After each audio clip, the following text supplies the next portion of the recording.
Gentili telespettatori, bentrovati dalla redazione di TPN Veneto. La politica di Portogruaro in apertura con delle interessanti novità. Il centro-sinistra si riunirà martedì sera per discutere la strategia da adottare nell'incontro fissato il giorno dopo alle 11 in municipio, mercoledì 22 luglio appunto.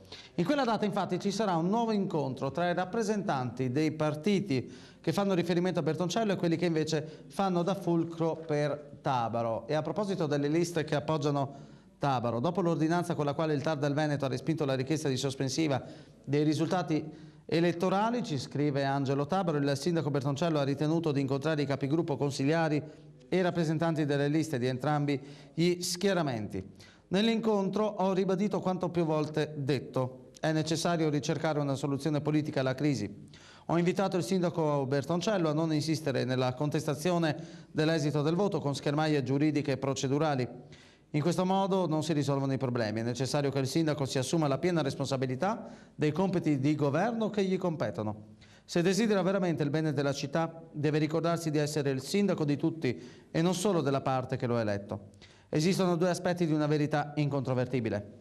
Antonio Bertoncello è stato eletto sindaco di Portogruaro ed è stata eletta una maggioranza in consiglio comunale che fa riferimento a una coalizione diversa da quella che lo ha sostenuto in campagna elettorale. Se il sindaco vuole affrontare la crisi in modo costruttivo, deve accettare democraticamente il responso delle urne. Questa è la premessa per qualsiasi ipotesi di futuro confronto. Bertoncello ha preso atto della richiesta avanzata, secondo Tabaro, riservandosi ulteriori approfondimenti appunto che molto probabilmente verranno affrontati mercoledì mattina alle 11 in municipio a Portogruaro, quando è previsto questo nuovo incontro.